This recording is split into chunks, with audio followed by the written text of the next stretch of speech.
मालिक की साज नवाजी प्यारी सत्संग जियो। इंसान अपने पीर और मुर्शिद कामिल अपने सतगुर की बात माने तो सच्चा गुरु पीर फकीर कभी किसी का आकाज नहीं होने देता।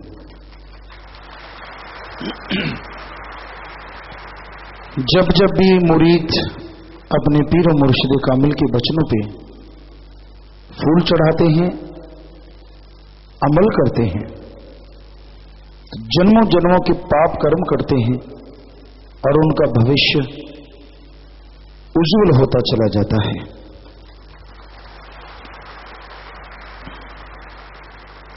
क्योंकि गुरु अपने लिए वचन नहीं करते कि मेरी सेवा कर।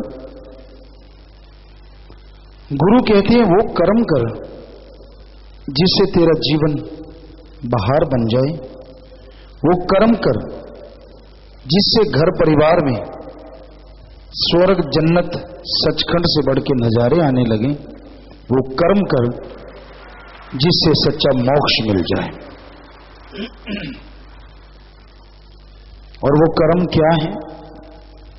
24 घंटे में से आप चलो 1 घंटा कम से कम मालिक के लिए लगाओ, आधा सुबह आधा शाम को। ब्रह्म मुहूर्त में करो तो कहना ही क्या है, 2 से 5 के बीच में ब्रह्म मुहूर्त, और शाम का टाइम रोटी से पहले या रोटी के 2-2.5 घंटे बाद या 3 घंटे बाद रोटी के। तो आप आधा घंटा सुबह आधा शाम अगर देंगे तो भी 23 घंटे हैं आपके पास, जिसमें अच्छे कर्म करो, व्यवहार के सच्चे बनो। ठगी, बेईमानी, भ्रष्टाचार, किसी का हक मार के खाना, किसी को दुखी करना, अपनी बातों से अपने कर्मों से ये छोड़ दो। दीन दुखी की मदद करना, कोई रो रहा है, आप अपनी बातों से अपने कर्मों से उसके दुख दर्द में शामिल हो जाओ। क्या पता उसको क्या दुख है, हो सकता है आप उसे दूर नहीं कर सकते, दूर नहीं कर सकते, कम से कम बातें पूछ के बातें करके दुख दर्द साझा होने से दुख दर्द कम हो जाता है।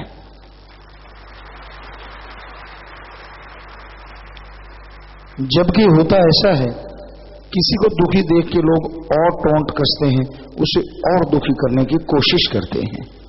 ऐसा करने वाले खुद दुखी हो जाते हैं। इसलिए किसी को तड़पता देख के उसका दुख दूर करने की कोशिश बातों से हो गई, दूसरी होती है कर्मों से।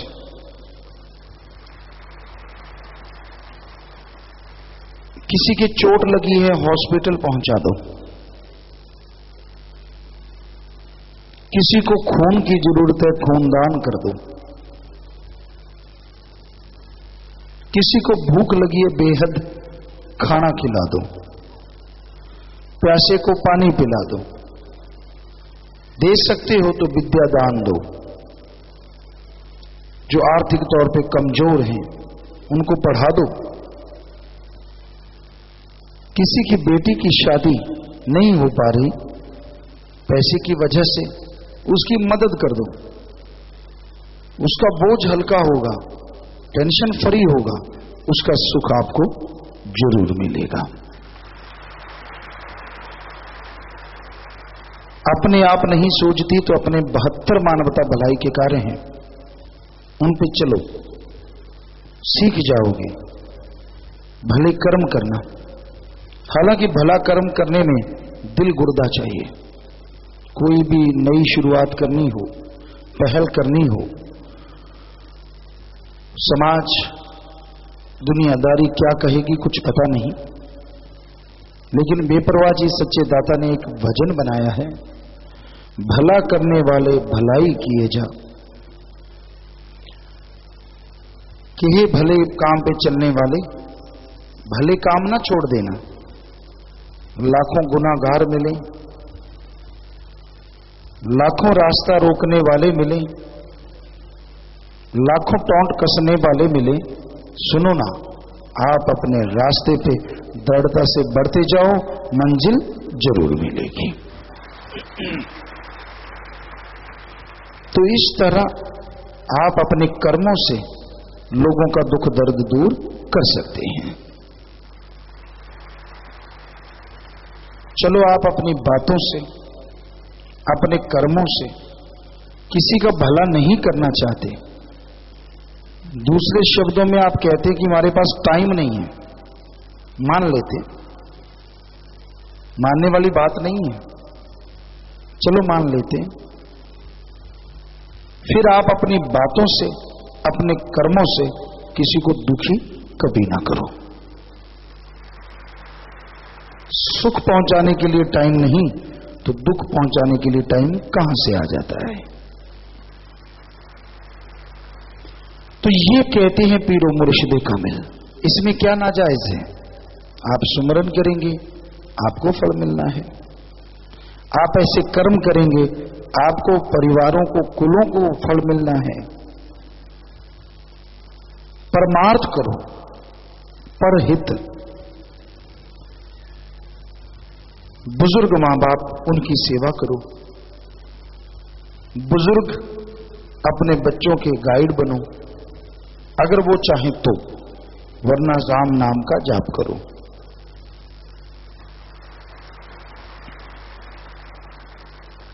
अपने शरीर को छोड़ के दूसरों के लिए भला करना, ये परहित है। जैसे आपको बोला मां बाप से शुरुआत कीजिए, सत्कार कीजिए, इज्जत कीजिए, कम से कम उनको बुरा ना बोलो, जन्मदाता हैं। और एक बात आपको सच्ची बताते हैं, जो जीवन में सीखता है आदमी, एक तो सीखता है गॉड गिफ्टेड, भगवान की कृपा से, दूसरा सीखता है उम्र के अनुभव से।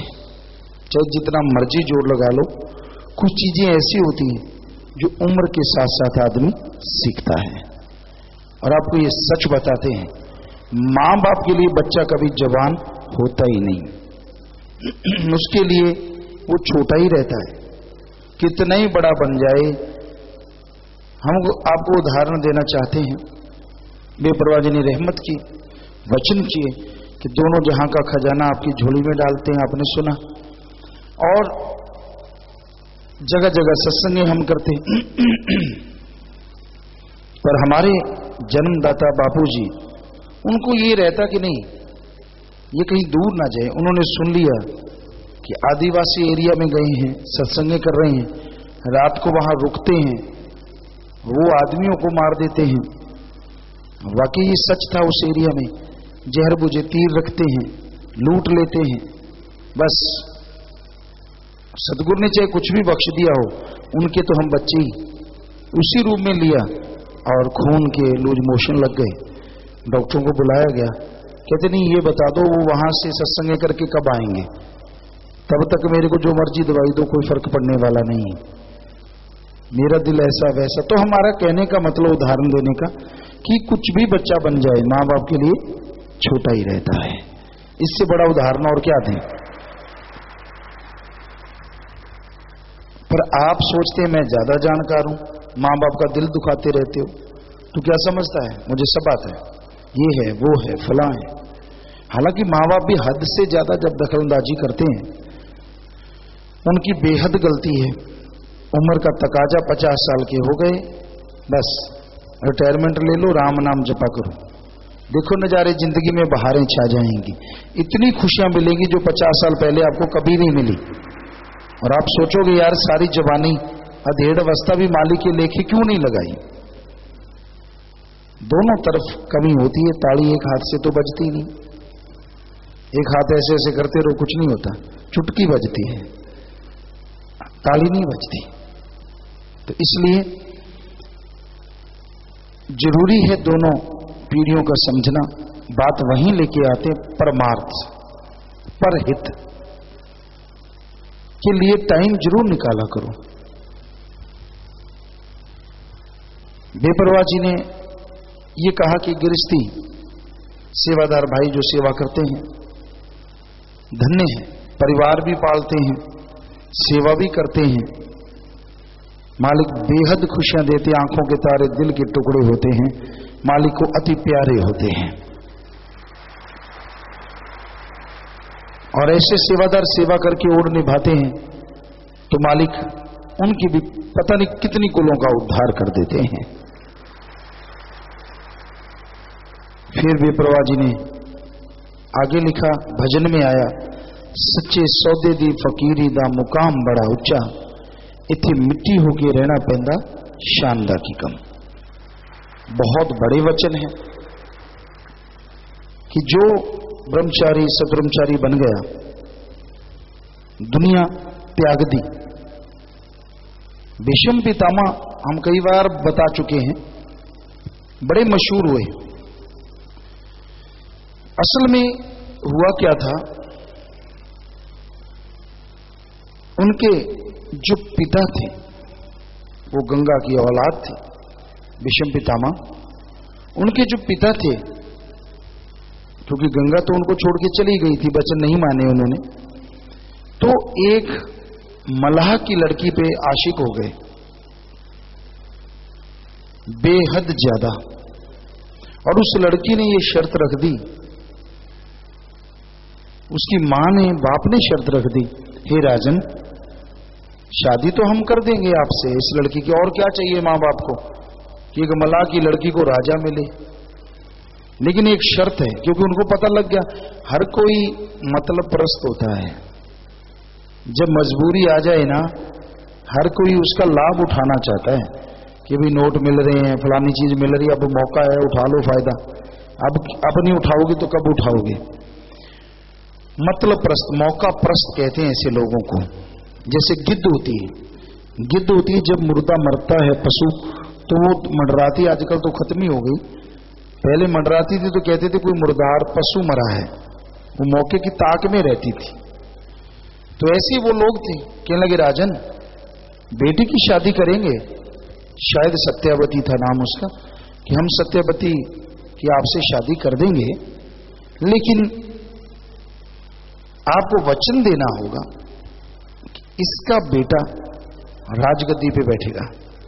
कहते जी दिया, मैं दे दूंगा, इसमें तो कोई बात नहीं। लेकिन फिर कहने लगे ना, मेरा भीष्म पितामह इतना योद्धा, इतना शूरवीर है, मैं ये नहीं कर सकता। पर वो बीमार हो गया राजा, भीष्म पितामह का पिता शांतनु था या कुछ ऐसा नाम ख्याल में नहीं आ रहा, तो बुरी तरह बीमार हो गया। और भीष्म पितामह ने पता कर लिया, वो खुद ही चला गया उस सत्यावती के घर। सत्यावती उसकी हम उम्र, कहने लगा आप मेरी माता हैं। वो हैरान हो गई, परिवार को बुला लिया, कहने लगे क्या बात है, आखिर क्यों नहीं करते आप शादी? कहते राजा हमें ये वचन दे दे। कहने लगे मैं देता हूं उसकी तरफ से, मैं राजा गद्दी पे नहीं बैठूंगा। कहते ना ना, तू तो नहीं बैठेगा, तू इतना शूरवीर, इतना योद्धा, तेरे बच्चे पैदा होंगे वो बैठ जाएंगे राजगद्दी पे। तो कहते उसने संकल्प लिया अपने बाप के लिए, पानी की अंजलि भर के जैसे अपने जाम पिलाते, आपको अब पुरातन हिंदू प्रथा है ये, तो ये वचन लिया कि मैं ता उम्र ब्रह्मचारी रहूंगा, शादी नहीं करवाऊंगा, और जो इस गद्दी पे बैठेगा मेरे पितावाड़ी पे, सारी उम्र उसकी सेवा करूंगा, उसको पिता के रूप में देखूंगा। तो उसको कहा गया भीष्म पितामह की। उसने भीष्म यानी बेहद जबरदस्त प्रतिज्ञा की, किसके लिए? अपने बाप के लिए, बाप की गद्दी के लिए। और बेपरवाह जी ने जो वचन फरमाए, ब्रह्मचारी सतब्रह्मचारी बनते, ये किसके लिए बनते हैं? क्या मां के लिए, क्या बाप के लिए, बहन भाई के लिए? नहीं, ये बनते हैं पूरे समाज के लिए, अपने सतगुरु मौला के लिए, कि हमने अपनी सारी जिंदगी समाज, क्योंकि गुरु क्या करता है? समाज का भला।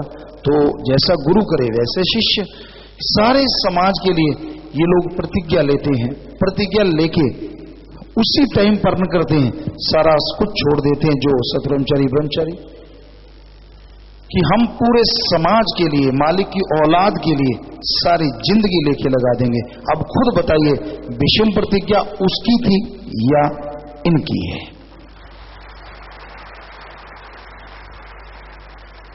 तो इसमें कोई दो राय नहीं है। हम तुलना नहीं करेंगे किसी की किसी से, लेकिन हम तो इन बच्चों की बात करते हैं कि बेपरवाह ने इसलिए कहा, सच्चे सौदे दी फकीरी का मुकाम बड़ा ऊंचा। दोनों जहान में ऐसी जिंदगी हो ही नहीं सकती, वचनों पे अमल करे बस। वो तो गृहस्थी के लिए भी जरूरी और त्यागी के लिए भी अमल करना तो अति जरूरी है। अमला बिना तब बेड़े पार हो ही नहीं सकते। इसलिए भाई सतगुरु ने ऐसी मौजें बख्श रखी हैं, बस मन से तो लड़ना ही है। सुमरन करो घंटा सुबह शाम, आधा घंटा सुबह शाम। त्यागी हैं तो चलो कम से कम आधा घंटा, आपको काम धंधा ज्यादा है, लेकिन जो त्यागी जो है उनको तो काम धंधा सेवा का रहता है, तो वो घंटा या आधा घंटा सुबह शाम 100% करें। उसमें कोई चूंचरा नहीं होनी चाहिए। दुख आए सुख आए, खुशी आए गम आए, लगे रहो। जब राम नाम के लिए जिंदगी लगाई है तो लगो, एक बार करके तो देखो घंटा सुबह शाम। और जब भी सेवा करते हो, परमार्थ ही परमार्थ है आपका, सुमण ही सुमण, उसमें सुमण करते रहो साथ में। और जो त्यागी हैं वो भी कम, त्यागी के बिना जो गृहस्थी हैं वो भी कम से कम आधा घंटा सुबह आधा घंटा शाम, किसी भी काम धंधे के जाने से पहले सुमरन कम से कम इतना जरूर करें। ये तो कलयुग में अपनाना होगा। किसी ने पर्ची दी, कल या परसों हम कागज देख रहे थे, उसमें वो पर्ची मिली, गुरुजी क्या आपके त्यागी लोग सुमरन करते हैं? आप सभी को कहते हो, हम तो इनको भी कहते हैं। आप पूछ सकते हैं, कई बार इन बच्चों को बोला है कि जब सत्संग यहां होती है तो कम से कम आधा घंटा सुबह शाम जाप किया करो। अगर सत्संग बाहर होती है तो आप घंटा सुबह घंटा शाम किया करो। करते हैं कि नहीं करते? अब ये तो मालिक जाने भाई। हमारी तरफ से तो हमें लगता है बहुत सारे बच्चे ऐसा करते हैं, कुछ नहीं भी करते होंगे, क्योंकि गारंटी नहीं ले सकते। आप देख सकते हैं इन बच्चों ने हाथ खड़ा किया है कि हम सुमरण करते ही करते हैं, और इधर कुछ लड़कियों ने भी हाथ खड़े किए हैं। जी हाथ नीचे कर लीजिए, कोई बात नहीं बेटा, हमने कोई हाथ नहीं खड़े करवाए, आपकी मर्जी है। हमारा फर्ज बताना। मस्ताना जी महाराज ने भी यही वचन किए थे, परम पिताजी ने वचन किए, और हमसे, हमारे तो कोई वचन ही नहीं, उन्हीं के वचन हमसे भी करवाए। तो जो इसको फॉलो करेगा, और सेवा करो डट के। ठीक है, आप हट जाते हैं सेवा करने से, मन खराब हो गया, क्यों? ठीक है, मन खराब हो गया, आपकी आपस में नहीं बनती, कोई बात नहीं, सेवा मत छोड़ो। वो तो आपके तन के लिए, आपकी आत्मा के लिए, आपके माँ बाप के लिए, आपके कुलों के लिए, इस जहान के लिए, अगले जहान के लिए है। तो त्यागी और गृहस्थी सबको सुमरन और सेवा नहीं छोड़नी चाहिए। किसी गुस्से में, किसी अहंकार में, काम वासना में, क्रोध लोभ मोह अहंकार मन माया में कुछ चीज आपको तंग करे, ना तो सुमरन छोड़ो और ना सेवा छोड़ो। ये तो आपके आत्मा के लिए, जिस्म के लिए ऐसी जबरदस्त खुराक है जो आपके चेहरे पे नूर लाती रहेगी और अंदर सरूर लाती रहेगी, 100% जरूर लाती रहेगी। इसलिए अमल किया करो भाई। फकीर का काम तो बताना है, हम तो हाथ जोड़ के कह रहे हैं, कोई बुरा ना मानना, हाथ जोड़ जोड़ के कह रहे हैं कि आप ये चीज ना छोड़ो, ये जरूर किया करो।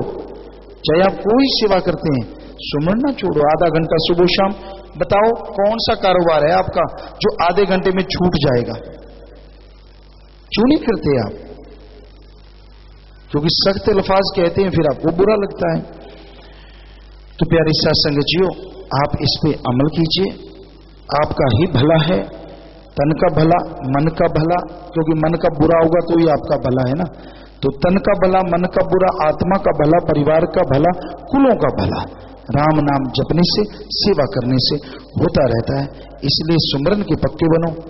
हमें फक्र हो कि हमारी ये औलाद, वैसे तो फकीर की जितनी भी त्रिलोकियां, उसमें रहने वाले सारे औलाद ही होते हैं, क्योंकि जो ओंकार की औलाद वो संत पीर फकीर की भी औलाद होती है। और जो मुरीद हो जाते हैं वो फिर बेहद करीब हो जाते हैं। इसलिए आप सबसे यही गुजारिश है कि आप हमें भी फक्र हो कि हमारी औलाद, हमारे बच्चे झिझकी ना, हाथ यहां ना हो, यूं हो। क्योंकि यहां होता तो कि मैं कभी करता हूं कभी नहीं करता, यहां है तो कभी कभी भूल जाता हूं, और ये है कि मैं हमेशा ही करता हूं। मजा आ जाए आपको, हमें तो खुशी आएगी आएगी। आपको वो परमानंद मिल जाए जिसकी हम हमेशा सत्संग में चर्चा करते हैं, और आपको भी लगे कि हमारे गुरु, हमारे पापा, हमारे पिता, जो भी आप हमें कहते हैं कि वो सच कहते हैं। यार मजा आ गया, मैंने अमल करके देखा, कोई कमी नहीं रही। क्या जोर लगता है आपका, हमें ये समझ नहीं आती कि आधा घंटा सुबह शाम क्यों नहीं जाप कर सकते आप। ऐसे कौन से कारोबार हैं, ऐसा कौन सा धंधा है जिसमें आप उलझे रहते और आधा घंटा सुबह शाम सुमड़ी नहीं कर सकते। कोई ऐसी बात नहीं है, कर सकते हैं आप। यहां ऐसे भी हैं सुमन के शौकीन जो 2-2, 3-3 घंटे भी बैठे रहते हैं, वो भी, उन पे भी हमें बड़ी खुशी आती है, और मालिक खुशियां बख्शेगा। सो भाई हमारा तो निवेदन है, आपसे प्रार्थना है, अर्ज है, हुक्म नहीं है, हाथ जोड़ के कि ऐसा कर लिया करो। 12:25 ना अंदर कमी रहे ना बाहर कमी रहे।